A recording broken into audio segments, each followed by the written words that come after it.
បាទជំរាបសួរពុកម៉ែបងប្អូនបាទដោយសារតែថ្ងៃនេះទំនេរពីការងារឆ្លៀតមករកខ្យងបងប្អូននេះគេហៅថាខ្យងមាត់វាចាបងប្អូនហើយខ្យងនេះពីច្រើនវាសម្បូរទៅតាមព្រៃត្បោះព្រៃដែលមានស្លឹកឈើងាប់ច្រើនឬក៏ឈើងាប់ច្រើនអញ្ចឹងណាបងប្អូនហើយនេះនៅខាងនេះគេហៅចាក់ច្រែងបងប្អូនហើយចាក់ច្រែងនេះវាសម្បូរច្រើនមានគឺនៅពេលរដូវវស្សាគឺមានភ្លៀងធ្លាក់ខ្លាំងអីហ្នឹងគឺវាឡើងមកទុំតាមដើមឈើអញ្ចឹងបងប្អូនហ្នឹងហើយយើងអត់សូវពិបាកក្នុងការរកវាទេដោយសារតែនៅពេលមេឃភ្លៀងធ្លាក់ឬកំពុងធ្លាក់ឬក្រោយពេលធ្លាក់ហ្នឹងយើងអាចមកមើលតាមដើមឈើតូចៗអញ្ចឹងណានៅជិតដើមកោងកាងអីហ្នឹងគឺវាឡើងមកទុំតាមហ្នឹងហើយយើងអាចមើលឃើញអញ្ចឹងណាហើយវាមានតូចមានធំអញ្ចឹងណាតែថាយើងយកតែអាណារៀងធំទៅអាណាតូចយើងបាច់យកវាក៏បានដែរអញ្ចឹងណាដោយសារតែតូចយើងយកមកព្រោះយើងពិបាកក្នុងការកាត់គូតកាត់អីអញ្ចឹងណាហើយនេះដោយសារតែវាធ្លាក់ភ្លៀងវារៀងសម្បូរទាំងខ្យងមាត់វាទាំងខ្យងចាក់ច្រែងអីវាសម្បូរដោយសារតែមានធ្លាក់ភ្លៀងអីអញ្ចឹងណាហើយវាថាមិនងាយស្រួលរកប្រមាណដែរតើយើងដឹងទីតាំងកន្លែងរកកន្លែងអីចឹងបានយើងតរទៅវាចាប់បានដែរចឹងណាតែបើយើងអត់ដឹងកន្លែងរកក៏ពិបាកដែរហើយនេះខ្ញុំរើចម្រុះទេបងប្អូនដោយសារតែយើងទៅហើយកុំឲ្យខាតយើងរើទាំងខ្យងមាត់វាទាំងចាក់ច្រែងនេះគឺងាយផុកដល់ពេលក្រោយមេឃភ្លៀងហើយទៅអញ្ចឹងវាទឹកវាហូរអស់ទៅវាលីចអស់ទៅគឺវានៅលើគោកអញ្ចឹងហើយតែគាត់ថាវាអត់សូវធំទេបងប្អូនវារៀងតូចដែរអញ្ចឹងណាតែខ្ញុំយកទៅអស់ហើយទាំងតូចទាំងធំហើយព្រោះវាល្មមដែរយើងអាចយកវាមកអញ្ចឹងណា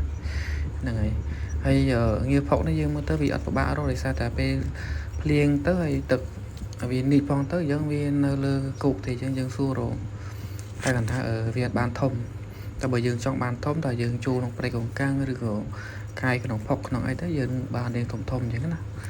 តែបើថាយើងចង់បានតូចគឺយើងរកនឹងទៅហើយនេះក្រោយពីសកម្មភាពរកគឺបានចាក់ច្រែងធន់ហើយនឹងងាវផុកបូកនឹងខ្យល់មាត់វិញគឺមកធន់ដែរមិនធន់ធំទេបងប្អូនគឺធន់តូចដែរអញ្ចឹងណាតែអាចថាបានទៅពេលដែរហ្នឹងហើយអានេះចាក់ច្រែងនេះវាអត់ធំហ្មងទេបងប្អូនដោយសារតែវាល្មមដែរវាមានធំមានតូចតែយើងរកដំណើររឿងត្រូវអញ្ចឹងណាហ្នឹងហើយចំពោះងាវគឺយើងស្ងោវាទៅយើងស្ងោវាដើម្បីយកសាច់ចឹងបងប្អូនហ្នឹងហើយនេះនៅពេលបាននេះគឺយើងអង្គុយកាត់គូតនេះចេញកាត់គូតវាចេញហើយនោះមិនមែនទឹកដោះគោទេបងប្អូនទឹកច្រឡំនោះគឺទឹកបាយក៏យើងត្រាំឲ្យវាអស់ជាតិជាតិសបោជាតិនេះចាប់មួយចាក់ច្រែងចឹងណាហើយនេះគឺយើងកាត់គូតរួចហើយចឹងណាហើយងាវគឺយើងស្ងោចិត្តហើយបកយកសាច់ទៅហើយនេះគឺយើងពិចារណាចាក់ច្រែងវាត្រូវជាមួយនឹងកែងគឺវាត្រូវជូតគ្នាចឹងបងប្អូនហ្នឹងហើយនេះសកម្មភាពខ្លះនៃការកែងចាក់ច្រែងហ្នឹងហើយ